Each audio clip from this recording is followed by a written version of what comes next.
साथ संगत जी, प्यार से कहना ध्यान निगाह जी। जहाँ आज ये सत्संग में सभी ने इतने घंटों से और अभी भी इसके बाद भी जो सत्संग में हर एक के भाव श्रवण करने का एक मतलब, ये जो हर एक ने कहा कि इस जीवन में हमें भक्ति की बुनियाद पे अपनी सारी जिम्मेवारियों को भी निभाना है, हर समय भक्ति भी करनी है और समाज में भी एक अपना असर इस तरह हो कि हम पहले जहाँ अपने ऊपर सुधार का भाव लिए हुए खुद को सुधारते चले जाएं, वहीं साथ में एक प्रभाव समाज पे भी इस तरह रहे भक्तों का शुरू से ही कि अपना भी कल्याण है, औरों का भी कल्याण है। कोई भी काम भक्त किसी भी समय एक सेल्फिश होके सिर्फ अपने लिए नहीं करते। भक्तों को तो यही मन में होता है कि हर एक के दिल में ठंडक पहुँचे, हर एक के दिल में एक आराम हो, हर किसी के लिए एक भाव शुद्ध, हर एक कोई परमात्मा का ही रूप तो बहुत ही पूजनीय। किसी को भी भक्तों ने कभी चोट नहीं पहुंचाई और हमेशा भाव मन के ऐसे ही रहे कि अगर किसी को किसी तरह का दुख तकलीफ है भी तो कैसे वो दूर की जाए। और सबसे बड़ा जो परोपकार भक्तों का रहता है वो यही रहता है कि परमात्मा हमारे जीवन में आया है, हर एक के जीवन में आए। जो अभी तक इस परमात्मा को देखे नहीं है, जिन्होंने अभी तक ब्रह्म ज्ञान नहीं लिया, वो भी कैसे अपने जीवन में एक रोशनी हर समय की ला सकते हैं। क्योंकि ये टेम्पररी अगर हम बात करते हैं तो कोई भी चीज़ हमें कुछ देर के लिए, अगर अभी डे टाइम है तो कुछ घंटों बाद अंधेरा हो जाएगा, नाइट हो जाएगी। तो ये रोशनी इस तरह तो दिख रहा है अभी सब कुछ, पर ये हमेशा की नहीं है। पर जो परमात्मा है ये सच है, ये ट्रूथ है, ये ओमनी प्रेजेंट, ये निराकार, ये हर समय की सच्चाई है, हर समय की रोशनी है। भक्तों ने यही समझाया है कि जितना ज़्यादा इस परमात्मा के साथ मन को जोड़ेंगे, इसके एहसास में रहेंगे, हर काम में इसको शामिल करेंगे, तो फिर एक ये मन डामाडोल नहीं होता, मन में कोई उदासी कोई खुशी के भाव अपना प्रभाव असर नहीं छोड़ते।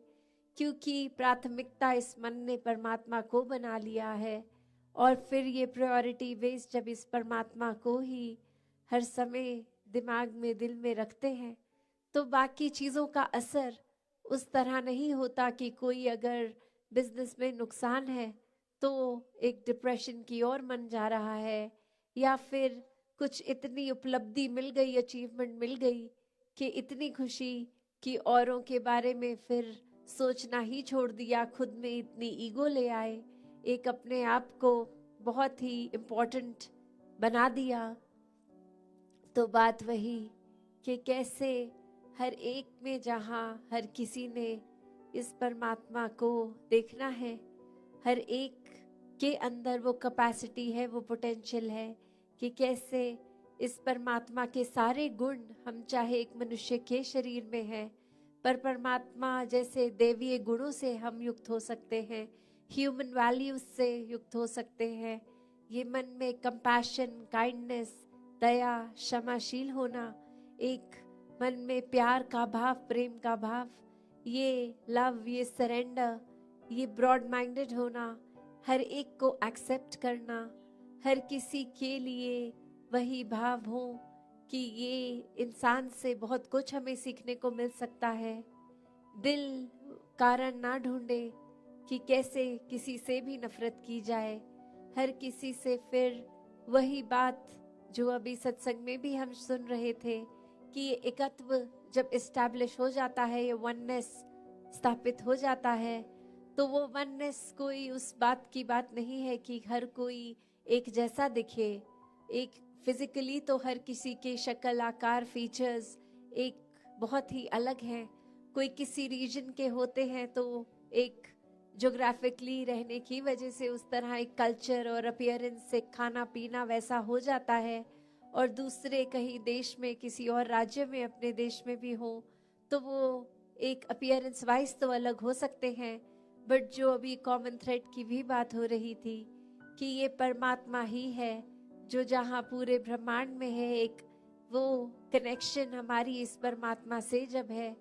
तो संसार के हर इंसान से हर कोई अपना है, हर एक में ही परमात्मा का वास। तो कैसे जब इस परमात्मा से प्यार हो जाता है, इस परमात्मा के अलावा फिर और कुछ दिखता ही नहीं है, हर एक में ही दिखता है, तो फिर ये भाव वही आ जाते हैं कि ये संसार बहुत ही सुंदर है, हर किसी में बहुत कुछ सीखने के लिए है, और किसी की फिर बात दिल पे चोट नहीं देती, क्योंकि फिर वही लगता है कि कोई वजह होगी, किसी का दिन अच्छा नहीं जा रहा होगा, शायद किसी की तबीयत नहीं ठीक कि इतनी इरिटेशन हो रही है, इतना तंग हो रहे हैं कि कुछ खराब हमें बोल रहे हैं। तो बात वही कि हर किसी के अंदर जब ये परमात्मा दिखता है तो एक अच्छाइयों को ही भक्त उठाते हैं, किसी की कमियों को इस तरह संसार के आगे नहीं उछालते। एक दिल में अगर वाकई ही एक कंसर्न है उस इंसान के लिए तो उस इंसान को डायरेक्टली जाके उसके पीठ पीछे एक बैक बाइटिंग नहीं, उसको सामने जाकर बोला जाता है कि ये जो आपने बात कही वो ठीक नहीं थी, इसमें अगर आप सुधार कर लें तो वाकई ही आपका सुधार हो जाएगा, अगर आप अपने थोड़ा बिहेवियरल चेंज लेके आएंगे। और फिर संत यही समझाते हैं कि बिहेवियरल चेंजेस तो टेम्पररी फिर भी हो सकते हैं, कुछ देर की लर्निंग के लिए हो सकते हैं, फिर कभी और ये बिहेवियर वापस हो सकता है अग्रेसिव एंग्री। तो फिर कैसे हर समय के लिए एक मन को शांत रखना है, शीतल रखना है, मन में सहजता रखनी है, मन में सुकून का भाव रखना है, तो इस परमात्मा से ही जुड़ना होगा, क्योंकि इस परमात्मा को दिल में बसाएंगे तो मन में ये सारे इमोशंस ठीक तरह से काम आएंगे। जैसे एक आग का एग्जाम्पल होता है फायर का, तो उसका काम तो जलाना है, पर कैसे हम अगर वो आग के ऊपर कोई तवा रख देते हैं तो वो उसको रोटी बनाने के भी फिर वो आग ही काम आती है। वो हीट अगर बहुत ठंडा दिन है तो कैसे एक फायर प्लेस में डाल देते हैं, एक बॉन फायर करके, उससे हमें आराम ही मिलता है। तो कैसे ये जहाँ एक गुस्से की, एक एंगर की भी बात है, उसको भी अगर चैनलाइज किया जाए ठीक तरह से तो सारे ही मन के इमोशंस ये बहुत ही उपयोगी भी हो जाते हैं। हमेशा सिर्फ एक नुकसान का ही नहीं इमोशन एक रास्ता लेता, तो कैसे अपने आप को अगर सही तरीके से रखना है, सही रास्ते पे रखना है, सही सोच, सही दिल के भाव, सही बातचीत के लिए वो शब्दों का प्रयोग मन में हर एक को एक आराम देने के भाव से किया जाए, तो फिर एक सामने वाले का भी हम वो सुधार कर लेते हैं। शुरुआत चाहे अपने आप से ही करनी है, पर फिर भी अगर किसी की कोई एक बात ठीक नहीं तो उसको बहुत आराम से कन्वे करके एक वो अटेन जो करना है, जो अचीव करना है, वो चेंज भी सामने वाले में दिखेगा। तो कैसे हर एक के लिए संतों ने हमेशा एक बहुत ही दिल से एक प्रयत्न किया कि जहाँ ये आत्मा का कल्याण हो, ये आत्मा का इस परमात्मा से मिलन होता है, तो एक वाकई ही ये जो हम हर जगह सुनते आए हैं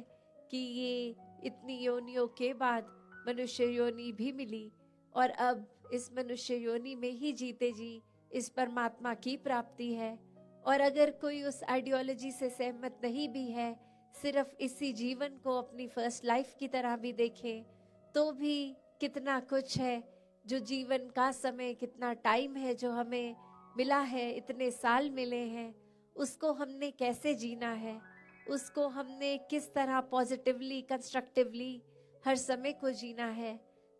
तो दातार ऐसे ही भावों से हर एक को युक्त करे, सात संगत जी, धन निरंकार जी,